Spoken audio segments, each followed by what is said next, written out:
All right, guys, welcome back to another episode of Limitless MD. I'm your host, Vikram Raya, and today I have a very special guest, Dr. Christopher Liu. He is an MD, PhD doctor that got into one of the most elite trainings in the country, orthopedic surgery. And he did it in a very unique time. He got it during the middle of the financial crisis, 2007, 2008.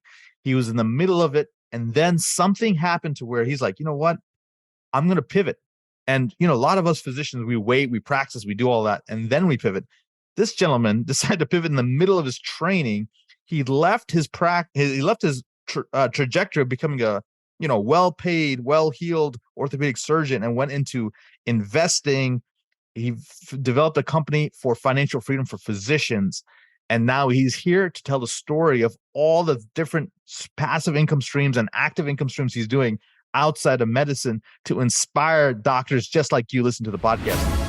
What if you could reclaim hours of free time each week, create legacy building wealth, and devote more energy to your passion projects without giving up on your career as a life-saving MD? My name is Vikram Raya, functional cardiologist, high performance coach, and real estate expert. And I'm here to give you the tools, strategies, and solutions you need to transform your life so you can unlock your limitless potential and achieve greatness, all the while freeing up your precious time. Welcome to Limitless MD. Let's dive in. So with that said, Christopher, welcome to the show. Hey, Vic. Thanks for having me on the show. I don't do very many of these. And when I do, I'm really excited and really passionate. And I'm really want to offer so much value to the audience and the listeners. Yeah, absolutely, Chris. You're a man of my own heart, man, a person that's seeing the light, seeing that there's options, seeing that freedom is available to every physician out there, and that wealth is a birthright. So talk to me about your story, brother. Like, it's so compelling to me. Yeah. Well, real quick. So I'm the founder and CEO of Financial Freedom for Physicians. It's a media and consulting company that I started back in 2016, and it's dedicated solely to serving the physician community, speaking up about the importance of financial literacy, financial freedom, and educating physicians around innovation and technology. So a little bit about my story. I was born on the cusp of Gen X and millennial, and I actually consider myself a millennial because my mindset and thinking is more in that terms. But from 2000, 2007, I had a storybook career, got into Baylor for medical school, my first choice, MD, PhD down in the Houston, Texas Medical Center, Rice University, great school. And like all stories with the hero, it has to go through twists, turns, pivots, and you have to undergo certain things to get to the next level to make a greater impact and achieve their purpose and mission in life. So I started my financial freedom journey back in 2000 during medical school and became financially free at the age of 29 years old. Read Rich Dad, Poor Dad, took a lot of the concepts, implemented them, and that's how I got my financial freedom. Nevertheless, I still stuck to the traditional path, matching into orthopedic surgery in 2007. Chris, you can't be speed rolling through all of this. There's a lot of juicy tidbits that my audience and the doctors that are listening to this podcast need to learn. So you're in medical school and you achieve financial freedom. Is that correct? Yeah, that's correct. Since there's so much to talk about on this podcast, break down in 3 simple steps exactly what you did to achieve financial freedom in medical school. So one thing I had was time. So I was 22 to 29 years old. So I had a lot of time back then, really easy credit, a lot of resources, and investing, especially in stocks. During the bull run, real estate was really cheap in the Houston Medical Center. So that was one thing. Second thing is I read the book Rich Dad, Poor Dad, which I'm sure everybody has picked it up. But if you haven't, really go and check it out. Rich Dad, Poor Dad, multiple streams of income, where I saw that we could no longer depend upon a job for financial security and safety. And so I started implementing a lot of the concepts. The easiest way I got in was through the stock market. It was really easy. I could open up a brokerage account. I had some savings, and it was during a bull run, so almost everything went up. So I made a significant amount of money during that time. So those are the 3 steps. You read books and you invest in stocks and real estate. Is that as simple as this? Yeah. And Okay. that's how I got my Okay. financial Got it. freedom. Got it. Wanted to make sure that my audience picked that up. Great. Let's move on to your existential crisis in orthopedic surgery. Yeah. So I took the traditional path. Everybody in my class was matching into awesome residencies. And so I did the same. And I picked the really, deep down when I look at the list of specialties, none of them really appealed to me. I was more of an entrepreneur, but, you know, crowd heard mine thinking. So I picked orthopedic surgery because that was the highest paying specialty. And, I thought I could make a good living out of it.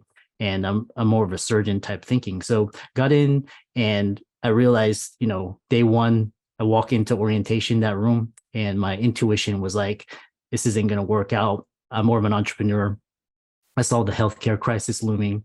And so 2008 hit, and that was where I saw the same individuals profiting off of the public. And it was a great opportunity for me. So for the audience out there, the best opportunity from 2009 to 2020, it was an awesome time to be building and creating wealth, starting companies, investing in real estate, the bull run, and all of that. So that's kind of what I did. And I took a leap of faith, turned in my keys, badge, and pager, moved back to Houston, and started investing in single family real estate over an 8-year period.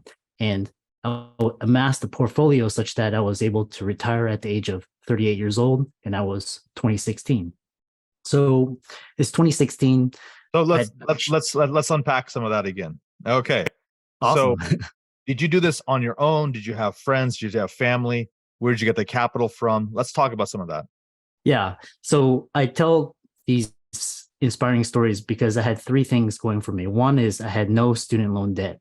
So the second thing was Houston real estate was extremely cheap. So to give you an example, a 2-bed, 2-bath, single family condominium was going for around 70 to 80K back then. And last thing was it was easy capital and credit. The banks were still lending. These days you can't find that, but those were the three things. And I was able to get started. Okay. So Chris, we're about to get into what I think is the next 2008 light, I like to call it. I've been giving a ton of economic discussions and podcasts and webinars all over the country on, where we're going, real estate wise, economy wise, Fed interest rate rise. That being said, I'd love to pick your brain on a person who seems to sense trends, sense opportunities in the fluctuations of the market, economic cycles.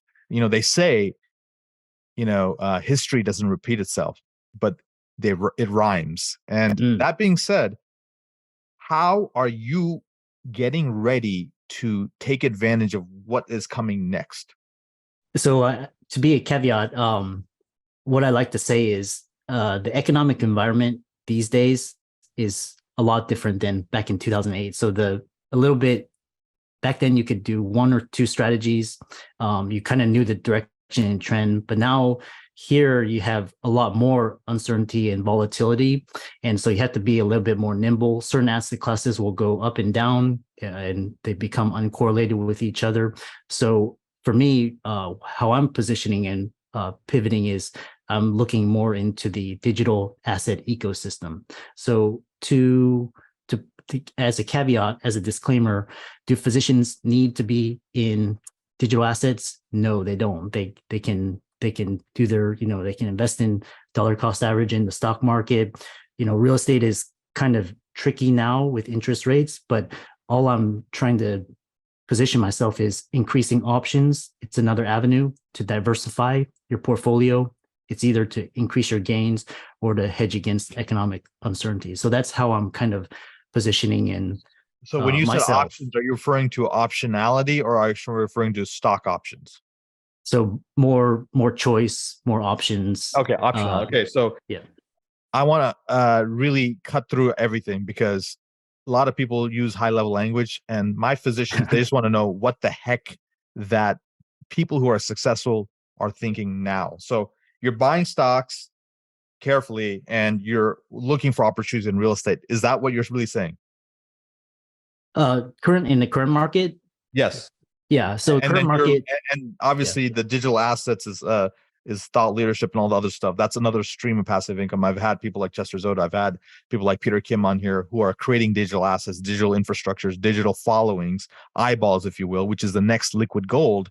But before we get into that, just want to unpack traditional assets and alternative assets, Yeah. stocks and some real estate. Is that what I'm hearing, or is there anything else? Yeah. Yeah. So just traditional assets. For now, like I what last year was a great year to be dollar cost averaging into stocks, especially, big name stocks. So this dollar cost averaging strategy will work over the long term if you have like 10, 15, 20 years. Real estate, I'm a little bit more cautious on because of the interest rate volatility, whether we're going to go into a recession, commercial real estate, all of that. So I'm a little bit more cautious this year. So, and then moving into the digital asset ecosystem, which Sure. I'm sure you're going to ask about. Yeah, let's go into the digital assets in a second. Last question on the real estate is, do you own real estate right now? If so, what asset classes?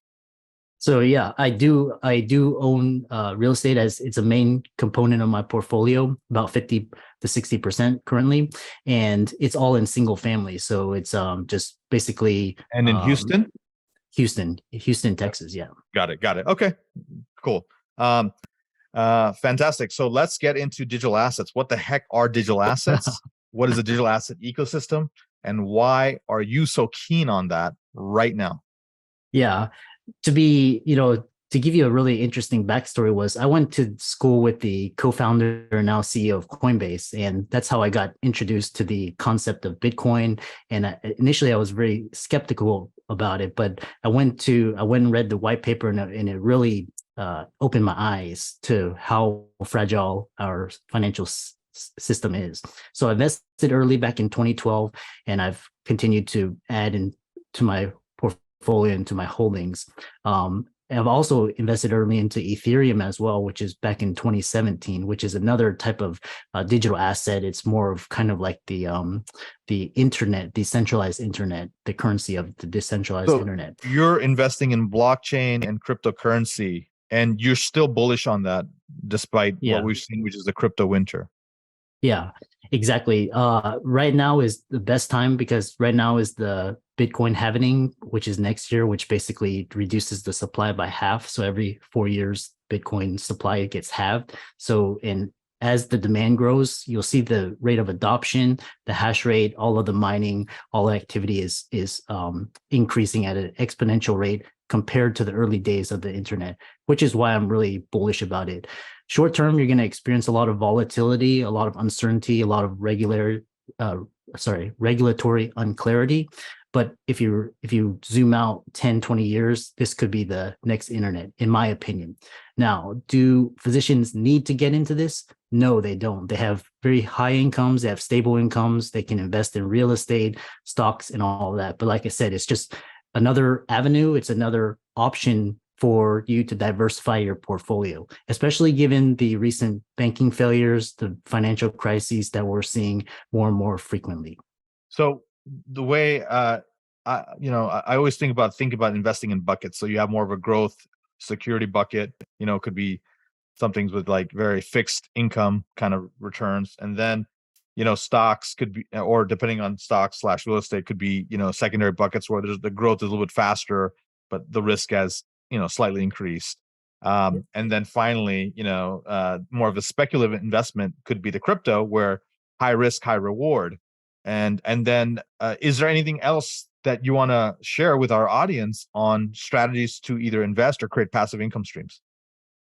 In terms of the digital asset ecosystem, or do you only mean crypto and blockchain, or is there other digital assets you're referring to? Because I'm looking at a new, different physician landscape. I'm seeing physicians creating companies that are highly valuable, and it's valuable because of the IP, because of the branding, because of the eyeballs, because of the network. That's the digital assets that I'm starting to see emerge that private equity is actually buying. Yeah. So do you have any knowledge on that, or are you really referring, when you say digital assets, really the crypto and the blockchain? So there's another new asset class called non-fungible tokens. They're called NFTs.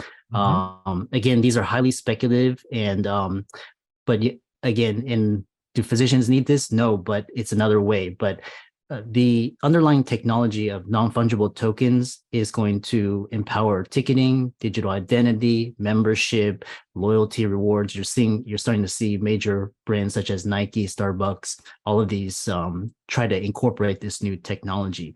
So right now you're seeing a lot of speculation with JPEGs and just kind of people paying exorbitant amounts for these pictures. But like I said, with any technology, there's always going to be speculation. There's going to be always hype. But when you boil down to it, you look at the underlying technology. So, I do own a couple of NFTs, this just for my own personal collection. And I like to learn the technology and learn how to use it. It's not something I would recommend to the physician community, but it's something to consider to look at, going forward. So let's go back to a physician who is earning $300,000 a year. They are successful. They've invested in the mutual funds that their hospital has provided. They, have been able to pay off some school debt, and they're married, and their physician spouse also makes about 200. So now together they're making about 500. They're, in their mid 30s, and they're looking for explosive growth. They're looking for, hey, can I retire early? Hey, can I be financially independent? What advice do you have for this power physician couple? It's really interesting because there's two cohorts, like the younger generation, the millennials and the Gen Z, though they understand digital assets, and there's a lot of asymmetric growth, meaning that you put in a little, you can get a lot. Again, it's a lot of it's speculation, so you can lose everything. But if you're looking to diversify your portfolio, I think this 1% of your net worth into digital assets, I think the safest is Bitcoin. So you could put 1%. If you lose that, you can recover. However, if Bitcoin, the price of Bitcoin, goes up to 100K, and above, then you can capture some of that upside potential.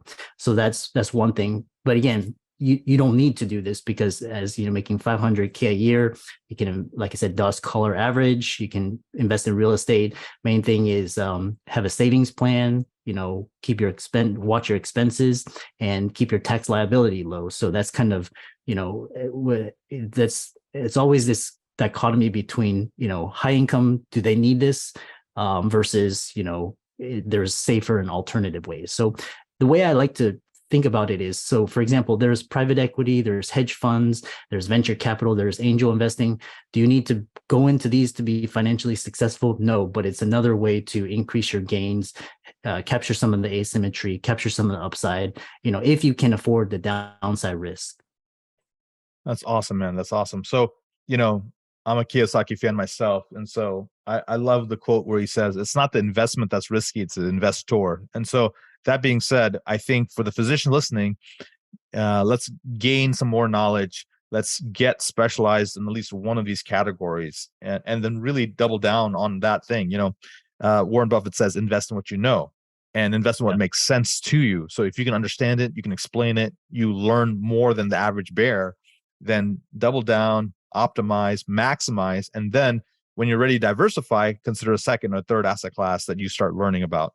So great advice, brother. Give me the top three, either investing, financial, or sort of business books that have really tickled your brain recently. Oh man, there's so many. I'm an avid reader. I read about one book a day, but one book that's really good is called The Psychology of Wealth. And one of the big takeaways was that people invest based on what is going around them. So if you look at example like Bill Gates, if he wasn't born in the era of the PC, Microsoft wouldn't have been born. And it's just a fascinating discussion about how investor wealth and how actually wealth is created. So that's one. A couple of other books that really, multiple streams of income is a great one. It talks about diversifying your income streams, just like portfolio insurance, just like health insurance. Multiple streams of income will insure you against any sort of economic uncertainties, job loss, etc. Think and Grow Rich is great. Lead the Field, of course, Robert Kiyosaki. He's all of his ideas are really great. And two books that I've recently come across, it's called The Fourth Turning, and it's talking about these cycles where, right now you're seeing, political, economic, social, climate, all these uncertainties. And that's because at the top of each cycle and after each reset, you're going to have all this turmoil. And then over the next few years, you're going to have calm and peace. And now is the best time as an entrepreneur, investor, creator to be creating companies, investing, creating wealth for yourself, investing in businesses. And then the other one is The Changing World Order by Ray Dalio, which talks about how the United States is transitioning from the center of geopolitical influence to sharing the stage with China and in the future countries such as India. And it's a fascinating story on debt, economic crisis cycles, printing. I highly recommend it. That's amazing, man. What a wealth of knowledge. Thank you so much, Chris. So, guys, those books, just in case you didn't capture, will be in the show notes. Psychology of Wealth, Multiple Streams of Income, Think and Grow Rich, Lead the Field, Fourth Turning, which Bill Clinton loves. Ray Dalio's obviously probably third or fourth classic book, Changing World Order. And that being said, how can people learn more about you, Chris? Easiest way, go to my website. I'm sure it's going to be in the show notes. It's www.drchrislewmdphd.com. Just fill out a form with your name and email address. It'll connect you to all my social media sites. I'm on LinkedIn, Twitter, Instagram. I have a podcast as well, growing YouTube channel, blog. Reach out to me and, we'll get you into the ecosystem. Thank you so much, Chris. That's awesome. Thank you guys for listening to this episode. And guys, until next time, be phenomenal. Thank you so much for listening to this episode of Limitless MD. If you found value from this episode, I encourage you to share this episode with a friend and let me know by leaving a review.